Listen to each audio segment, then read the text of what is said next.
లక్ష్మి, త్వరగా రా. వస్తున్నా. వంటింట్లో ఉన్నాను. ఏంటి ముఖ్యమైన విషయమా? ఏమైంది? స్వీట్ తిను, నోరు తీపి చేసుకో. శుభవార్త ఏంటి? ఏం జరిగింది చెప్పండి. అరే, విన్నావంటే నువ్వు సంతోషిస్తావోయ్. అయితే త్వరగా చెప్పండి. అది మన టమోటా పంట మొత్తం అమ్ముడిపోయింది. అది కూడా మంచి ధరకోయ్.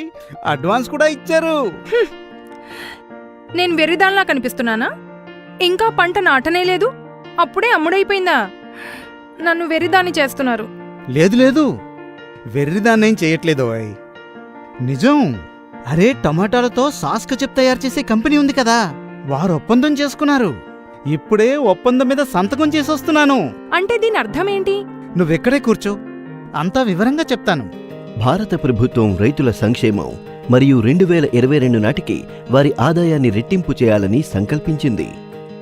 అనేక నూతన విధానాలు, పథకాలతో రైతులు స్వయం సమృద్ధి సాధిస్తున్నారు. అయితే ఈ రోజుకి రైతుల ముందు కొన్ని సవాళ్లు ఉన్నాయి.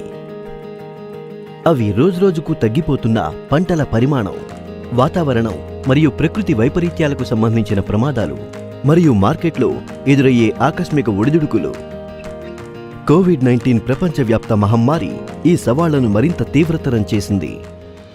భారత ప్రభుత్వం తక్షణ ప్రభావంతో రైతుల సాధికారత, రక్షణ, ధర హామీ, వ్యవసాయ సేవల ఒప్పంద ఆర్డినెన్స్ 2020ని అమలులోకి తెచ్చింది.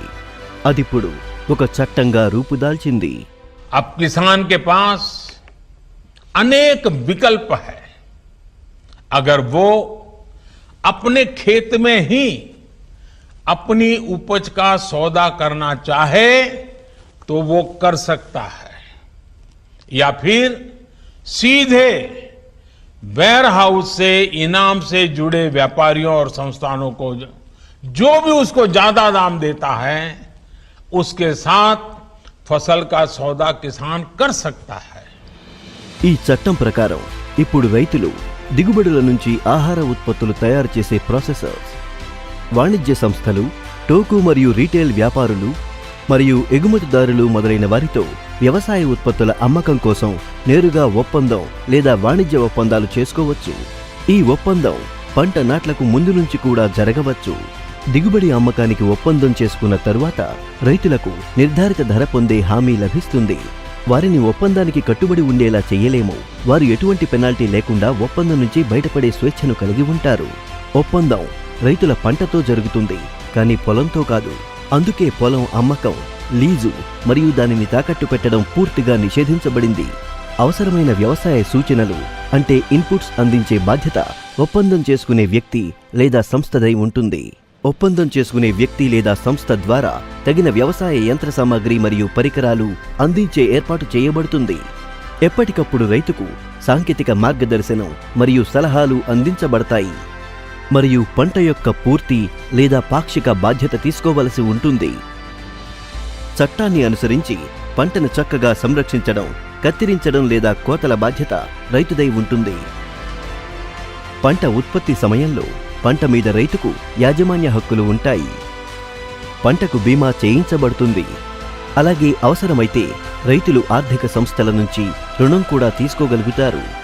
ఈ చట్టం వలన వ్యవసాయ దిగుబడుల నాణ్యత మెరుగవుతుంది. దాంతో ఉత్పత్తులు కూడా ఉత్తమ స్థాయివి తయారు చేయబడతాయి. అవి ప్రపంచ మార్కెట్ ప్రమాణాలకు తగ్గట్లుగా ఉంటాయి. ఒక సప్లై చైన్ వృద్ధి చెందుతుంది. అది భారతీయ వ్యవసాయం మరియు రైతులకు ప్రపంచ మార్కెట్లో ప్రవేశించడానికి తోడ్పడుతుంది. పెద్ద కార్పొరేట్లతో కలిసి పలు రాష్ట్రాల రైతులు విజయవంతంగా చెరకు, పత్తి, తేయాకు, కాఫీ వంటి ఉత్పత్తులను ఉత్పత్తి చేస్తున్నారు. వాతావరణ సంబంధ ప్రమాదాలు మరియు మార్కెట్ ఒడిదుడుకుల నుంచి రక్షణ కారణంగా ఈ చట్టం రైతుల కోసం నూతన అవకాశాలకు, నూతన ఆశలకు ద్వారాలను తెరిచింది. ఈ చట్టం భారతీయ రైతుల సమృద్ధికి మార్గం సుగమం చేసింది. అలాగా? ఇదిగో, ఎప్పుడైనా నోరు తీపి చేసుకో. స్వయం సమృద్ధ రైతు, స్వయం సమృద్ధ భారతం.